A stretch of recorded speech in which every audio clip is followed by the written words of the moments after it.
প্রিয় শিক্ষার্থী, আশা করি তোমরা সবাই সুস্থ আছো। আমাদের এখনকার অনলাইন ক্লাস নবম শ্রেণীর বিজ্ঞান, আর আমরা আমাদের পঞ্চম অধ্যায়ে আলোচনা করছিলাম। পঞ্চম অধ্যায়ের নাম ছিল কি? দেখতে হলে আলো চাই। আর আমরা পঞ্চম অধ্যায় থেকে আলোর প্রতিসরণ, লেন্স এইগুলো নিয়ে আলোচনা করছিলাম। আজকে আমরা আলোচনা করব স্পষ্ট দৃষ্টির ন্যূনতম দূরত্ব। আমাদের আজকে আলোচনার টপিক হচ্ছে স্পষ্ট দৃষ্টির ন্যূনতম দূরত্ব। স্পষ্ট দৃষ্টি মানে যে কোনো লক্ষ্য বস্তুকে ক্লিয়ার দেখা, স্পষ্ট দেখা, সেইটা হচ্ছে স্পষ্ট দৃষ্টি।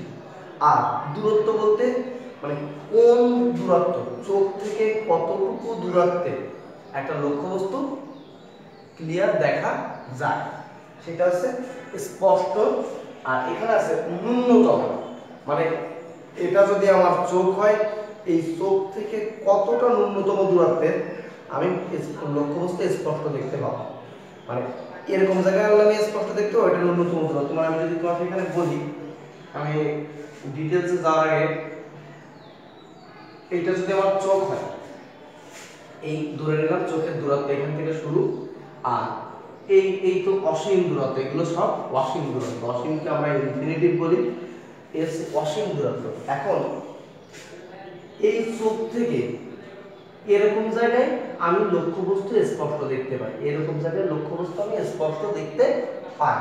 কিন্তু এর থেকে যদি আরো ক্লোজ করি, এর থেকে এই জায়গায় আমি স্পষ্ট দেখতে পাই, কিন্তু এর থেকে যদি আমি আরো ক্লোজ করি, লক্ষ্যবস্তু স্পষ্ট দেখতে পাই না। তাহলে চোখ থেকে ন্যূনতম যে দূরত্ব পর্যন্ত আমি লক্ষ্যবস্তু ক্লিয়ার দেখতে পাবো, সেটা হচ্ছে স্পষ্ট দৃষ্টির ন্যূনতম বা নিকটতম দূরত্ব আমি বলতে পারি। আর চোখ থেকে যত দূর পর্যন্ত আমি দেখতে পাবো, অসীম দূর, সেটাকে বলবো আমরা আমার এই চোখের সাপেক্ষে দূরবিন্দু। যত দূর পর্যন্ত দেখতে পাবো, মানে এইটা হচ্ছে আমার নিকট বিন্দু। মানে চোখ থেকে যথেষ্ট, মানে যত ন্যূনতম যত দূরত্বে লক্ষ্যবস্তু স্পষ্ট দেখা যায়, সেটা হচ্ছে ন্যূনতম দূরত্ব। এখন আমাদের এই চোখের কিন্তু সব সময় খাপ খাইয়ে নেওয়ার ক্ষমতা সমান না। চোখের খাপ খাইয়ে নেওয়ার ক্ষমতা সব সময় সমান না। আর চোখের যে আমরা ফোকাস দূরত্বের কথা আগে আলোচনা করছি, এই চোখ কি করে, চোখের লেন্সের ফোকাস দূরত্ব কম বা বেশি করে সব সময় লক্ষ্যবস্তু ক্লিয়ার দেখার চেষ্টা করে। এটা আমরা মানুষের ক্ষেত্রে আমরা সবসময় ক্লিয়ার দেখার চেষ্টা করি, যে কেমন আছে এরকম অঙ্গভঙ্গি করে, বা চোখের একটু বড় করে ছোট করে, বা দ্যাট মিন্স বলা হয় ফোকাস দূরত্ব বাড়িয়ে বা কমিয়ে লক্ষ্যবস্তুকে স্পষ্ট দেখার চেষ্টা করে। কিন্তু যদি কোনো লক্ষ্যবস্তু একটা চোখের নিকটতম, চোখের এত কাছাকাছি আসে যে নিকটতম বিন্দু থেকেও যদি কাছাকাছি আসে, তাহলে সেই লক্ষ্যবস্তু স্পষ্ট দেখা যায় না। কি বললাম? কিন্তু যদি কোনো লক্ষ্যবস্তু চোখের এত কাছাকাছি, মানে চোখের এত বেশি কাছাকাছি আসে যে ওই লক্ষ্যবস্তুকে স্পষ্ট দেখা যায় না, সেই জন্য আমরা বলবো যে চোখের ন্যূনতম যে দূরত্ব পর্যন্ত, চোখের ন্যূনতম যে দূরত্ব পর্যন্ত লক্ষ্যবস্তু স্পষ্ট দেখা যায়, সেই বিন্দুকে আমরা বলবো স্পষ্ট দৃষ্টি বিন্দু, স্পষ্ট দৃষ্টির নিকট বিন্দু। আর এই দূরত্বকে বলবো স্পষ্ট দৃষ্টির নিকটতম দূরত্ব বা স্পষ্ট দৃষ্টির ন্যূনতম দূরত্ব। আমি কি বললাম? যে কোন লক্ষ্যবস্তু যদি চোখের এত বেশি কাছাকাছি আসে, যদি ন্যূনতম দূরত্বের থেকে বেশি কাছাকাছি আসে, তাহলে সেই লক্ষ্যবস্তু দেখা সম্ভব হয় না। কিন্তু তাহলে দেখতে গেলে কি করতে হবে, যে লক্ষ্যবস্তু চোখের একটা নির্দিষ্ট বিন্দু বা চোখের নিকটতম বিন্দু থেকে দেখা যায়, সেইটাই হচ্ছে মানে যে বিন্দু থেকে লক্ষ্যবস্তু স্পষ্ট দেখা যায়, সেই বিন্দুটা হচ্ছে সর্বশেষ যে বিন্দু বা সর্বনিম্ন যে বিন্দু থেকে লক্ষ্যবস্তু স্পষ্ট দেখা যায়, সেইটা হচ্ছে আমাদের চোখের স্পষ্ট দৃষ্টির নিকট বিন্দু। আর এই চোখ থেকে চোখ থেকে এই দূরত্ব, যেতে এইটা দেখা যায়, আমি এটা মুছে দিলাম, চোখ থেকে এই দূরত্বকে বলবো আমরা স্পষ্ট দৃষ্টির ন্যূনতম দূরত্ব বা নিকট দূরত্ব। এই দূরত্ব কিন্তু বয়সের সাথে সাথে পরিবর্তনশীল। এই দূরত্ব কি হয়? মানুষের বয়সের সাথে সাথে পরিবর্তনশীল। যেমন একটা শিশুর এই দূরত্ব হচ্ছে, শিশুর ক্ষেত্রে এই দূরত্ব হচ্ছে মাত্র 5 সেন্টিমিটার। শিশুর স্পষ্ট দৃষ্টির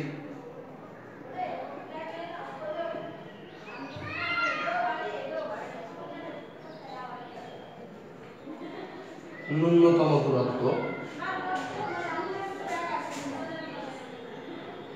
5 সেন্টিমিটার, 5 সেমি। আর একটা পূর্ণবয়স্ক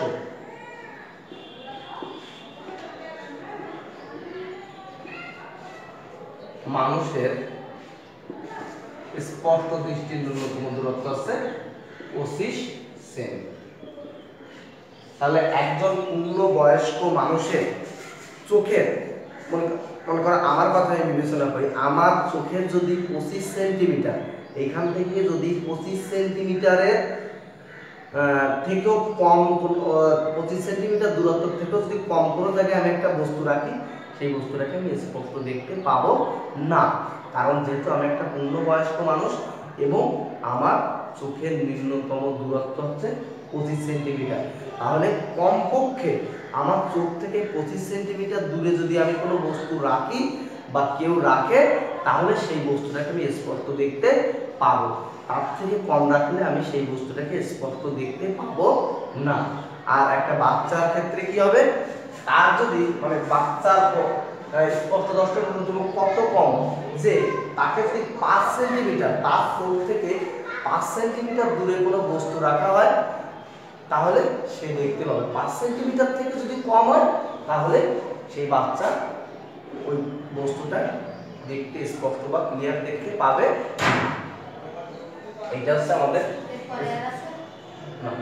স্পষ্ট দর্শনের ন্যূনতম দূরত্ব। আর দূর দূরত্ব কি? দূর দূরত্ব হচ্ছে চোখের, এই যে আমার এইটা যদি চোখ হয়, তাহলে চোখের এই বিন্দু থেকে চোখের দূর বিন্দু বলতে অসীম দূরত্বকে বোঝাচ্ছে। চোখ থেকে অসীম দূরত্বই হচ্ছে চোখের, মানে এইখান থেকে চোখ যত দূরের জিনিস দেখতে পাবে সেইটা হচ্ছে সেই চোখের দূরবিন্দু। আর চোখের নিকট বিন্দু কি? চোখের একটা নির্দিষ্ট কাছাকাছি আনা পর্যন্ত সেটা হচ্ছে চোখের নিকট বিন্দু, মানে সর্বনিম্ন যে বিন্দুতে রাখলে বস্তুটা স্পষ্ট দেখা যায় সেটা হচ্ছে নিকট বিন্দু। আর চোখ সর্বোচ্চ দূরে যে বিন্দু পর্যন্ত লক্ষ্যবস্তু স্পষ্ট দেখতে পাবে সেটা হচ্ছে দূরবিন্দু। আর হচ্ছে সেইটা, আর ওই দূরত্ব হচ্ছে দূর দূরত্ব। আর এই দূর দূরত্বকে আমরা অসীমও বলতে পারি, কারণ আমরা অসীম অনেক দূরের বস্তু দেখতে পাই। আর এই কারণেই আমরা খালি চোখে আকাশের, দূরের আকাশের ওই নক্ষত্র বা সূর্য, এগুলো আমরা দেখতে পাই। এটা হচ্ছে আমাদের স্পষ্ট দর্শনের ন্যূনতম দূরত্ব। এবার আমরা আলোচনা করব চোখের ত্রুটি নিয়ে।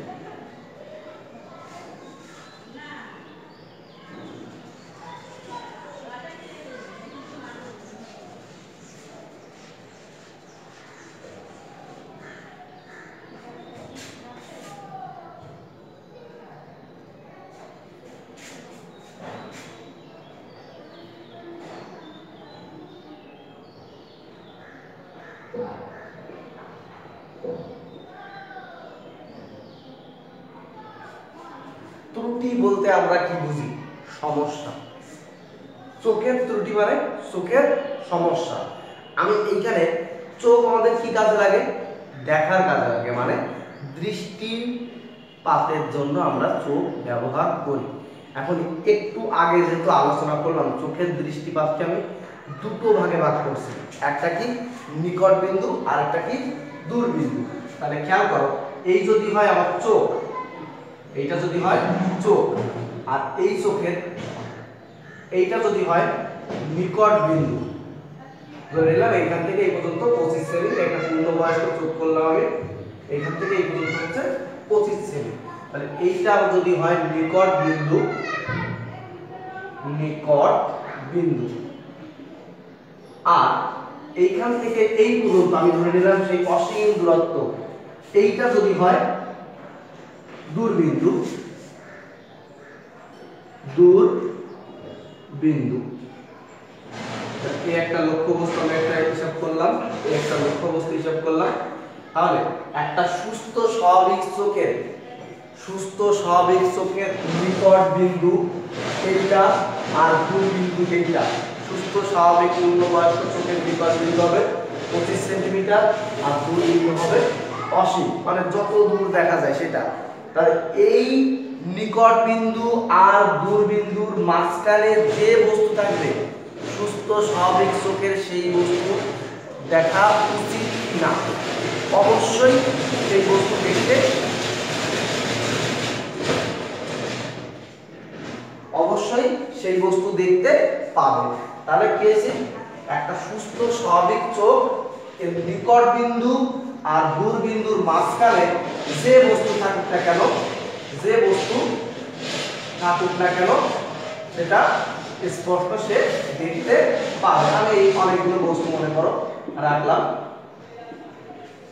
তাহলে একটা সুস্থ স্বাভাবিক চোখের নিকট বিন্দু ও দূরবিন্দুর মাঝখানে যে বস্তু থাকুক না কেন সেই বস্তুটি স্পষ্ট দেখতে পাবে।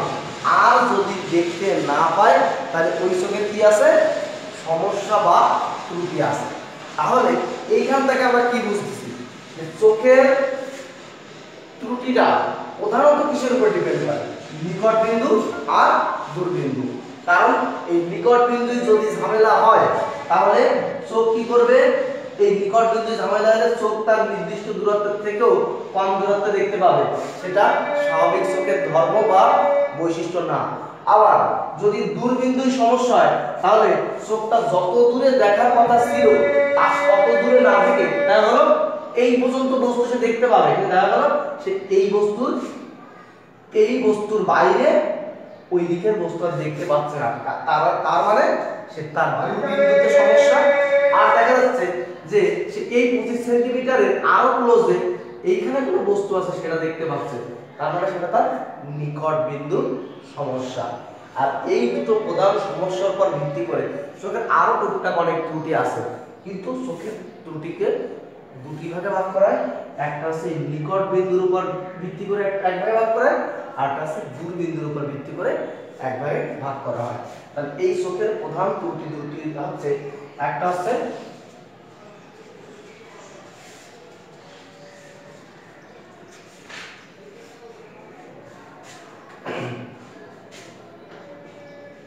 হ্রাস্য দৃষ্টি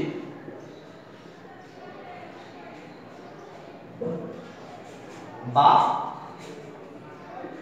ক্ষীণ দৃষ্টি। এটা হচ্ছে নিকটবর্তী যদি সমস্যা হয়ে যায় ক্ষীণ দৃষ্টি, হ্রাস্য দৃষ্টি বা ক্ষীণ দৃষ্টি। আরেকটা হচ্ছে দীর্ঘ দৃষ্টি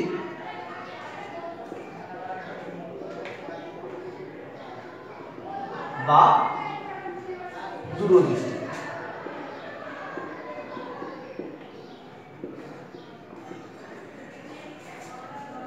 হ্রাস্য দৃষ্টি বা ক্ষীণ দৃষ্টি, হ্রাস মানে যেটা কমে যাচ্ছে, ক্ষীণ মানে কম, এর অর্থ হচ্ছে এইটা দূরের দূরবিন্দু কমে যাচ্ছে, এইটার অর্থ হচ্ছে দূরের বস্তু স্পষ্ট দেখতে পায় না কিন্তু কাছের বস্তু স্পষ্ট দেখতে পায়। মানে এই চোখের সমস্যা, সে ন্যূনতম দূরত্বের থেকেও কাছের বস্তু দেখতে পায় আর দূরের বস্তু দেখতে পায় না। আর এই ত্রুটির সমস্যা হচ্ছে এটা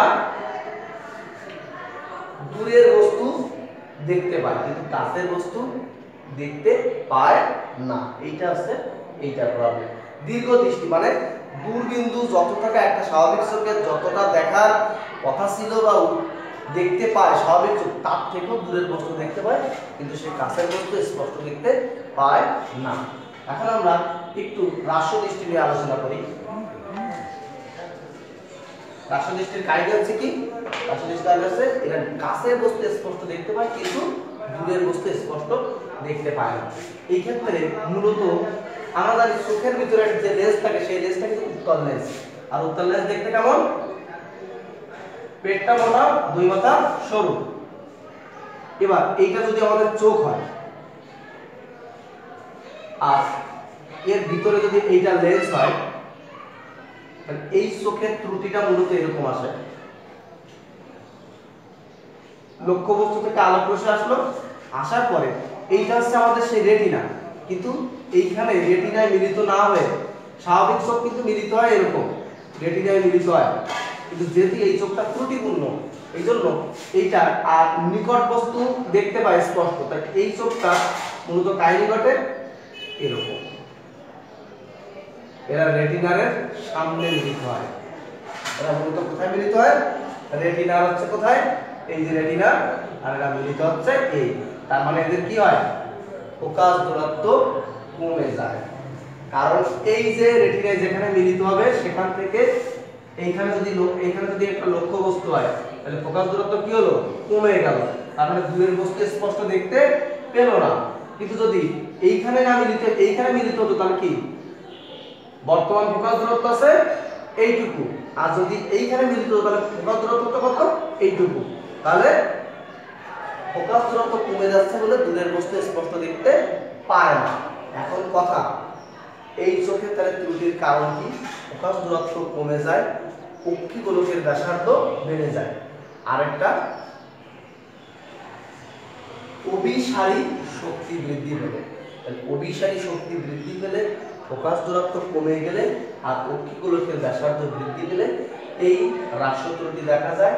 আর এই ত্রুটি দূর করার একটা কারণ উপায় হচ্ছে অবতার লেন্স ব্যবহার করতে হবে। কি ব্যবহার করতে হবে? অবতার লেন্স। দেখো কি করে অবতার লেন্স ব্যবহার করলে এটা সমাধান করা যায়। আমি উপরে অবতার লেন্সের চিত্রটা আঁকাই।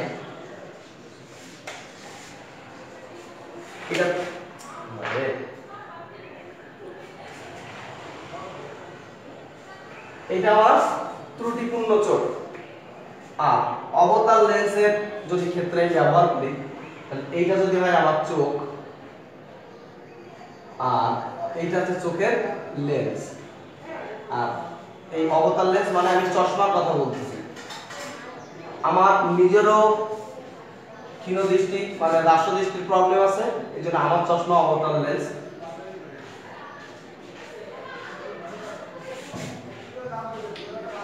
এখানে এই হচ্ছে অবতার লেন্স ব্যবহার করলে কি ঘটে।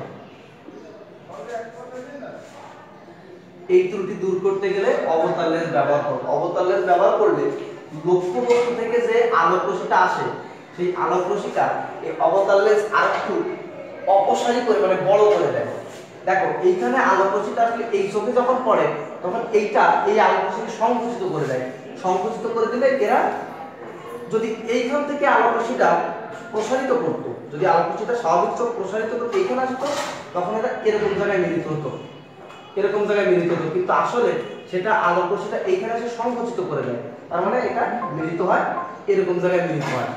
আর এইবার যদি আলোক রশ্মি আসলে এই উত্তল লেন্স কি করে, এই সরি অবতল লেন্স কি করে, আলোক রশ্মিটাকে প্রসারিত করে দেয়, যেটাকে অপসারিত করে। প্রসারিত করার পরে যখন আলোক রশ্মি এই লেন্স দিয়ে প্রতিসারিত হয় তখন আলোক রশ্মিটা একটু বড় আকারে প্রতিসারিত হয় বলে এরা আর এই মাঝখানে মিলিত না হয় সোজা রেটিনায় গিয়ে মিলিত হয়। তখন আমরা কি করব, এই রেটিনা আর ফোকাস দূরত্ব বেড়ে যায়, তখন আমাদের দূরের বস্তু স্পষ্ট দেখা যায়। এইটা হচ্ছে এই ত্রুটি, মানে অবতার লেন্স ব্যবহার করে এই ত্রুটি সংশোধন করা সম্ভব। আমরা সামনের ক্লাসে দীর্ঘ দৃষ্টি বা দূরদৃষ্টি সম্পর্কে আলোচনা করব এবং তার ত্রুটি ও প্রতিকার নিয়ে আলোচনা করব। আশা করি তোমরা এটা বুঝতে পারছো এবং এটা নিয়ে বাসায় একটু প্র্যাকটিস করো। এতক্ষণ ক্লাসে থাকার জন্য সবাইকে অসংখ্য ধন্যবাদ।